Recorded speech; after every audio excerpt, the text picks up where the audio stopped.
Lamed Aleph, Posuk Ches, Perek Lamed Aleph, Posuk Ches. Speaking about the battle with Midian, Moshe was told that they should go to battle with Midian, destroy Midian.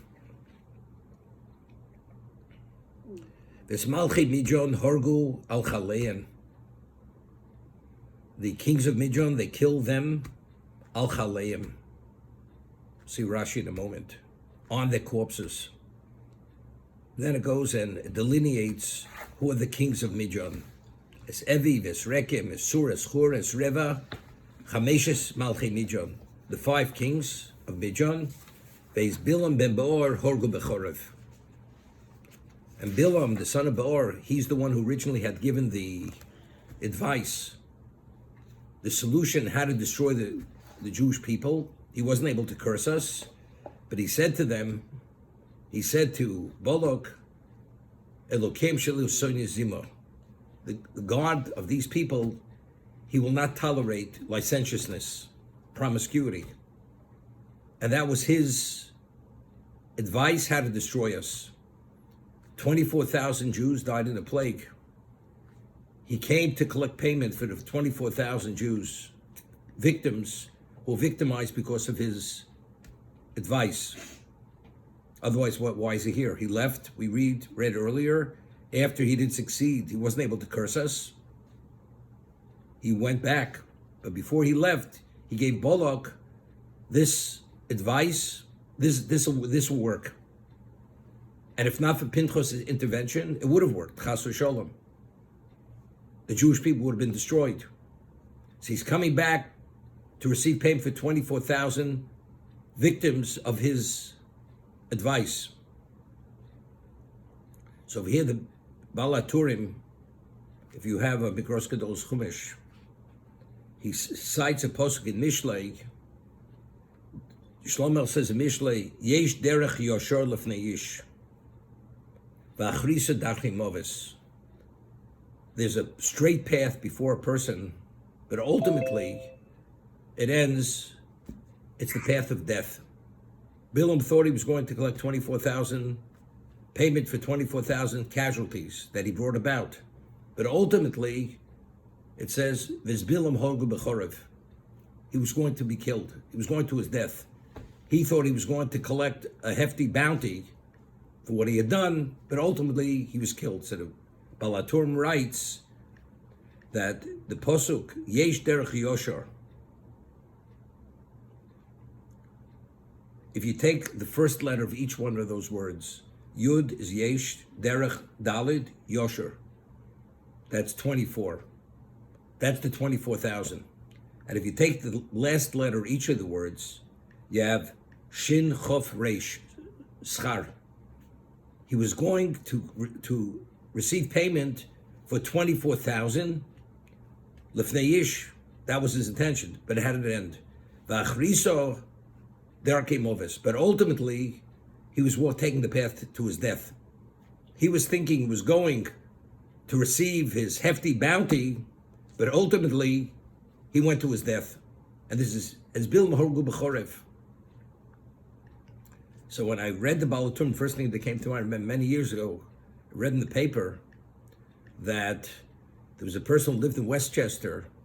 He received the Nobel Prize in science, some field, and he went to Sweden to receive his reward, his payment, his medal, his prize, and he received his check, and he received his medallion that you wear around your neck.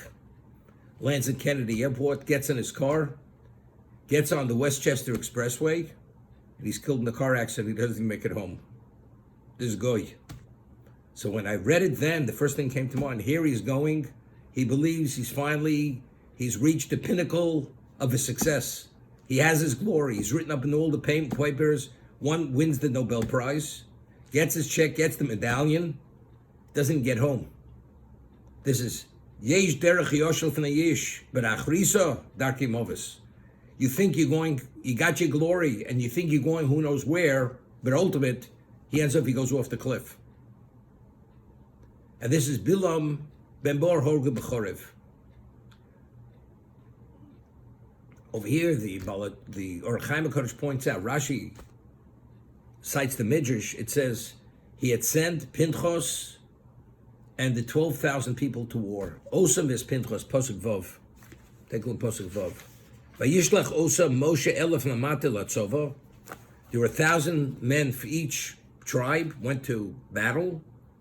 Osam ves Pinchos, Ben Elazar Kohen Latzova. They and Pinchos were equating them to Pinchos. So Rashi says, Magitroy Pinchos Shokol Keneged Kulam. Pinchos was the equivalent of the 12,000. And then he says other things over here. Now, why did he choose Pinchos?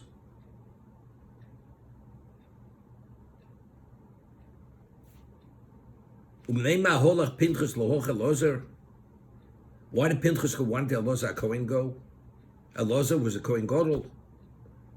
Usually a Kohen Gadol or Meshulch Mechama goes to war.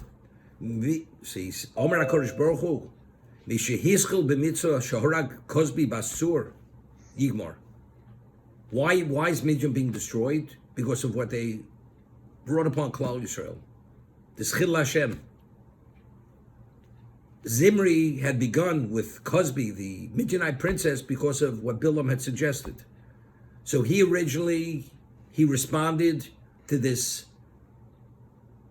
extreme level of desecration of God's name, and that's what the plague stopped.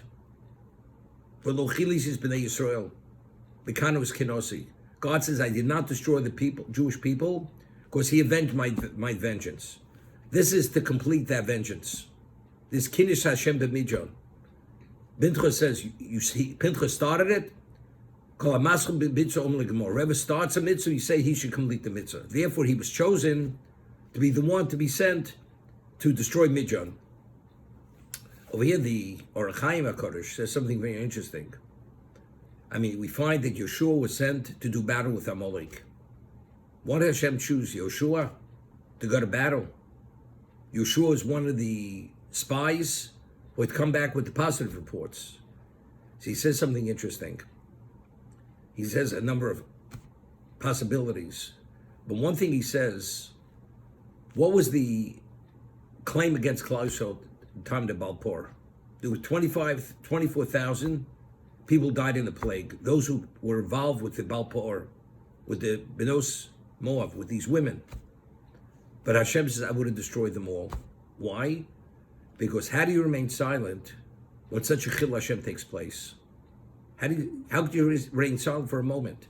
So because of that silence, you deserve to be destroyed. What was the correction? Because Pinchas, who was the only one who went, they could have stopped him.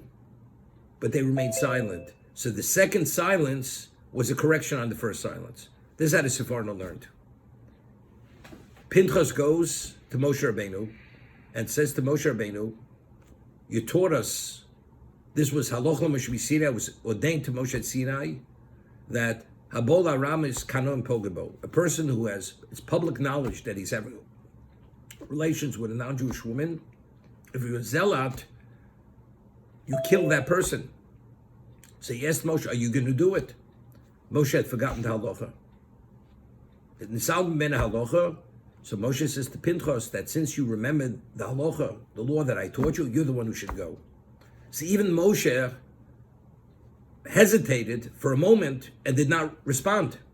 So even Moshe Rabbeinu's silence. Moshe Rabbeinu was beside himself. He didn't know what to do. How do you react with this Chil Hashem? So because even Moshe was a claim against everyone, the only one from the very onset who could not tolerate for a moment was who? Was Pinchas. As a result of that, anybody else who would lead the group into battle, there may be even the slightest degree of prosecution, but the slightest degree of prosecution will not let them succeed in this battle. This was a spiritual battle. It wasn't just a physical battle. There was an extreme level of prosecution on Klal Yisrael. The only one who did not have a trace of any claim against him, this was Pinchas. Therefore, Pinchas is the one who led them into battle to destroy Midian for this reason. This is the Orach Chaim HaKadosh.